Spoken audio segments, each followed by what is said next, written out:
계속해서 이번에는 이제 속도, 가속도, 미적분에 관련된 문제를 풀 텐데, 아까에도 잠깐 말씀드렸듯이 타학교에서는 사실 속도, 가속도 관련 문제들이 별로 출제는 안 돼. 이제 세종대, 숭실대, 수학 문제로서 동국대 이런 정도가 좀 가끔 언급되고, 예전에 중앙대가 통합 문제 낼 때라 그랬지. 딱 여기서만 딱 보고 넘어간다고 생각해도 좋아. 다만 이렇게 다루는 속도가속도에서 이와 같은 벡터적 합성법을 근간으로 한 분석법을 여러분들이 조금 알아두시고 한 번쯤은 혹시라도 요거는 좀 봐야 될 필요가 있어서 오늘 이제 마지막 시간에 1시간 정도 이렇게 배분을 해서 살펴보도록 하겠습니다. 자, 동국대하고 2016학년도 모의논술 문제로 출제된 문제인데, 지면으로부터 일정 각도로 던진 물체는 포물선 운동을 한다. 포물선 운동에 대한 수학적 분석법에 관한 거야. 매개 변수 방정식을 이용해서 운동을 한다.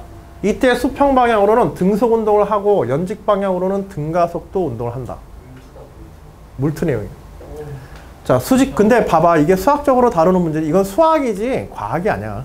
알겠지? 수직선 위를 움직이는 점 P의 위치 x가 시각 t의 함수 x 이퀄 ft로 나타내어질 때, 시각 t에서 그냥 이것만 생각하면 돼. 수평 방향으로는 움직이는 빠르기가 시간에 따라 변한다, 안 변한다? 안 변한다. 등속 운동한다. 빠르기란 위치의 변화율이지. 그치? 시간에 대한 위치의 변화율을 이제 빠르기라고 하는 거야. 그러니까 시간에 대한 위치의 변화율이 x축 방향으로는 수리적으로 해석하면 그거야. 그치? 변하지 않는다. 즉 dt분의 dx가 일정하다. 상수이다. 수평 방향은. 자, 수직 방향은 빠르기가 어떻다? 변화한다. 아래쪽 방향으로 빨라지는 성향을 가지고 있다. 아래쪽 방향으로 빨라지는 성향이 가지고 있다. 근데 여기서는 등가속도라고 그랬지? 자, 빠르기가 일정하게 변한다는 뜻이야. 등. 그럼 미분으로 따지면 몇 차 미분이 일정하겠어? 그쵸. 2궤도 함수가. 시간에 대한 위치의 몇 궤도 함수? 2궤도 함수가 일정한 운동이 뭐다? 다시 뒤에. 시간에 대해서 위치에 대한 함수가 몇 궤도 함수에 대해서 일정한 운동이 등가속도 운동이다? 2궤도 함수에 대해서. 알겠지? 그러면 2궤도 함수가 일정한 상수가 나오면 1궤도 함수는 어때야 돼? 1차 함수 형태가 돼야 되지. 그치? 그래서 수직 방향으로는 시간에 따라서 속력이 시간에 대한 1차 함수 형태로 표현되어지는 운동이 등가속도 운동이야. 그래서 여러분들이 아마 물리 배울 때 등가속도 운동에 관한 시간 거리 관계식, 속도 관계식에서 가속도 속도 관계식에서 v 이퀄 v0 플러스 at라고 이렇게 배웠을 거야. 그치? v 이퀄 v0 플러스 gt. t에 대한 몇 차 함수? 다른 거 없어. t에 대한 몇 차 함수? 1차 함수. 그러니까 함수로 생각해. 그 문제를 그냥 시간에 대한 함수 문제. 그러면 거리에 대해서 거리와 가속도에 대해서는 거리는 시간에 대해서 몇 차 함수겠어? 수직 방향으로. 1차 함수. 가속도가 있을 때에는 2궤도 함수가 상수면은 원함수는 t의 몇 차 함수? 그치, 2차 함수야. 그래서 s 이퀄 v0 t 플러스 2분의 1 gt에 제곱해가지고 t의 2차 함수로 나온 거야. 알겠지? 그래서 수학적 관계로 그것만 알고 있으면 돼.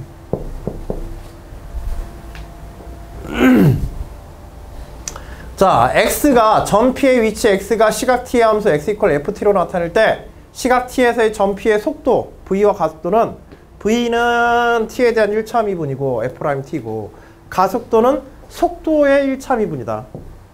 속도의 시간에 대한 1차 미분. 그 다음에 거리의 위치에 여기에 y로는 2차 미분이다. t에 대한 2차 미분. 평면 위를 움직이는 물체의 속도와 가속도는 시각 t에서 위치를 x축 방향과 y축 방향으로 나누어 구할 수 있다. 이 얘기는 뭘 압축하고 있는 거냐면 벡터로서 위치를 표현한다는 뜻이기도 해.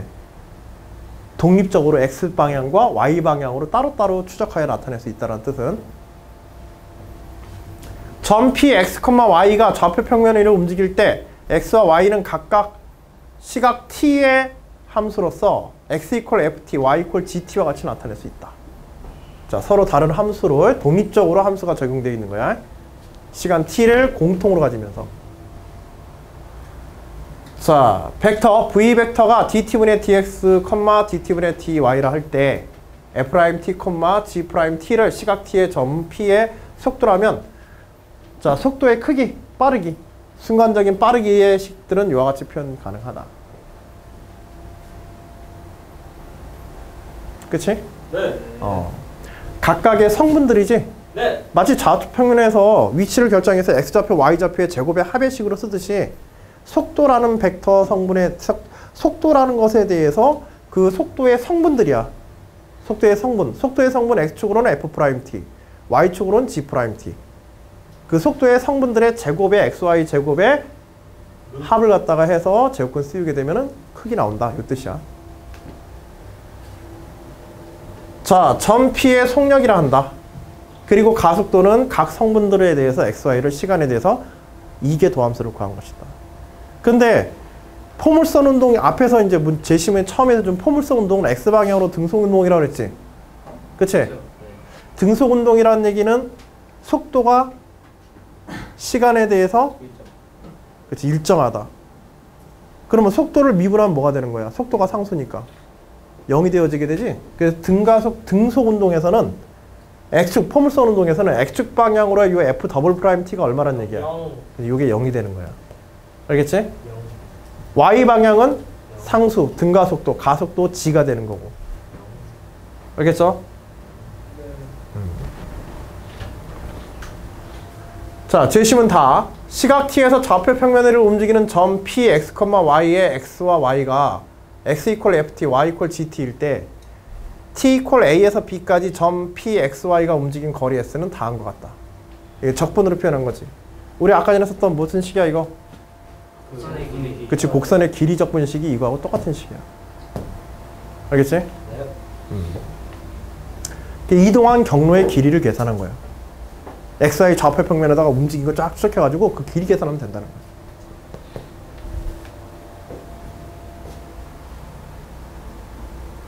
시각 t에서 좌표 평면 위를 움직이는 23페이지에 점 p, x, y의 x와 y가 함수를 까다롭게 줬다. x는 2의 마이너스 t제곱의 코사인 t, y는 2의 마이너스 t제곱의 사인 t로 이렇게 주어진다. 요 식도 가끔 나와. 이 식 자체가 지수함수와 자연대수의 지수함수와 삼각함수의 결합된 형태. 적분 문제에서도 자주 등장해. 미분에서도 자주 등장하고. 시각 t에서 점 p의 속도와 가속도를 구하여라. 자, 일단 시각 t에서의 속도 가속도라고 했으니까 제시문에서 그대로 뭐 해주면 돼? 속도는 미분. 그렇죠, 미분하면 되죠. 네. 그래서 얘를 갖다 뭐에 대해서 t에 대해서 1차 미분 다 해주면 되는 거야. 네. 그리고 각각 뭘로 나타내야 돼? 속도는 뭐라고 해서 벡터라고 그랬지? 네. 그러니까 뭘로 표현해야 돼? 성분으로 표시해야 돼. vx 성분, vy 성분 따로따로 이렇게 써주기만 하면 되는 거야. 알았지? 네. 뭐 크기라든지 그런 거는 따로 구하라고 그러면 쓰면 되는 거고. 가속도는 몇 개도 함수? 2개도 함수. 그렇죠. 2개도 함수 구해서 다시 또 성분 하나하나로 나타내면 돼. 알았지? 네. 자, 이번엔 t equal 2에서의 속력. t equal 2에서의 속력이라고 그랬으니까는 앞에서 구한 속도의 식에다가 그쵸, 제곱에 x의 제곱, y의 제곱, 그리고 t2 대입해서, 그치? 계산해주면 되는 거예요. 제곱권 띄어서. 그러니까 제시문에 이런 문제는 사실 그러니까 문제 나오면은 지금처럼 제시문에서 상세하게 그러한 수학적 접근법이나 이론에 관한 거, 개념에 관한 거는 분명히 써줘. 워낙 여러분들이 이제 물리 파트라든지 이런 데 약하다 보니까 그런 개념을 갖다가 뭐 알고 있으라고 해서 해주지는 않고 보통 이렇게 제시문에 정보를 많이 줘. 알았지? 특히 동국대 문제가 그래. 혹시라도 나중에 동국대 시험 보시는 분들은 동국대 왜 그러냐면 동국대는 여러분들한테 물화 생지 문제 선택권이 없어요. 과학에서. 학교에서 그냥 내는 문제 여러분들이 무조건 풀어야 돼. 과목에 상관없이. 근데 보통 이제 물리, 화학, 생물 문제를 내거든. 근데 물리 문제, 물리 공부 선택해서 공부하지 않는 학생들이 물리 문제 내면 알아 몰라. 다 지워버리거든. 한 1, 2년 동안에. 수능 준비 안 하는 사이에. 그러니까 제시문에서 상세하게 이렇게 정보를 줄 수밖에 없어. 대표적인 학교가 지금 여기 보는 동국대하고 숭실대. 과학에서 문제 선택권이 없는 학교인데 과학시험을 치르는 학교들이야. 응? 이럴 땐 재심은 잘 봐야 돼. 재심은 제대로 이용하면 이거 크게 어려울 일 없죠? 현재까지. 그치? 네. t equal 0에서 t equal 파이까지 점 P가 움직인 거리. 이거 길이 적분해라는 뜻이죠? 네. 재심은 달을 이용하여 풀이 과정과 답을. 대신에 이때 각각의 위치들이 시간 t에 대한 매개 변수 함수이기 때문에 앞에서와 같이 t에 대한 매개 변수 함수에 대한 길이 적분을 해야 되겠지.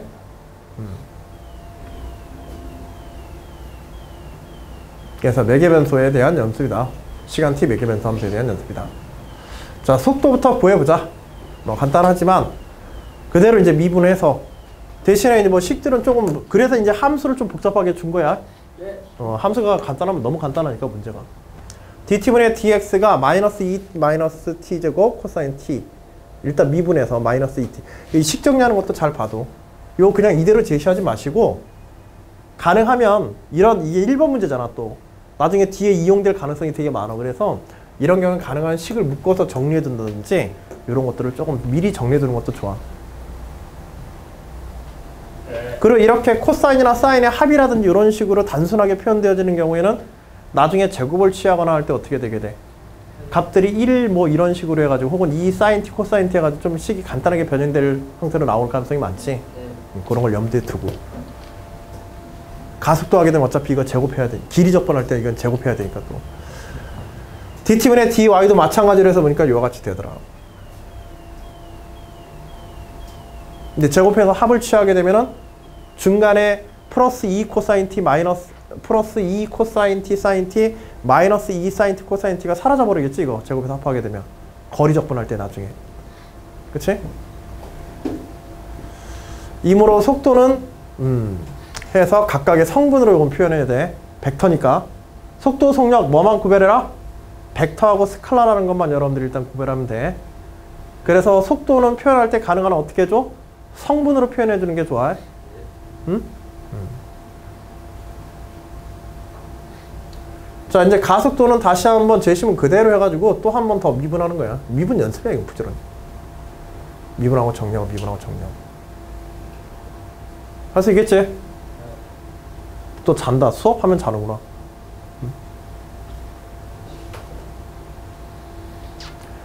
그래서 가속도 역시 마찬가지로 각각의 성분으로 나타낸다. 자, 이제 움직인 거리, 속력. 속력은 이제 속도의 성분들의 제곱의 크기의 합의 제곱근이지. 그래서 앞에서 구한 식들에 대해서 그대로 적용해서 이렇게 풀면 돼. 그럼 봐봐. 근데 봐봐. 여기 봐봐. 아까 전에 이 거리 적분 있잖아. 움직이는 물체의 거리 적분이 인테그럴 루트 dt분의 dx의 제곱 플러스 dt분의 dy의 제곱. dt. 이렇게 돼 있었거든? 그럼 뭐야? 거리 적분, 아까 전에 제시문에 나와 있는 거리 적분식 있잖아. 거기에 들어있는 그 제곱근으로 표현되는 그 식이 결국 뭐라는 얘기야? 여기에 있는 속력이야, 속력. 그래서 속력을 뭐에 대해서 적분하면? 시간에 대해서 적분하면. 알겠지? 속력을 시간에 대해서 적분하면 그게 곧 거리가 되는 거야. 움직인 거리. 이건 이제 물리학에서 그렇게 얘기해서 배운 거지, 여러분들이. 수학에서는 이렇게 표현하고 해. 그래서 시간거리 함수에서는 거리 함수란 결국 속도의 시간 적분이다. 나머지는 계산. 루트 2의 t제곱 해서 그냥 나오고 끝나게 되죠.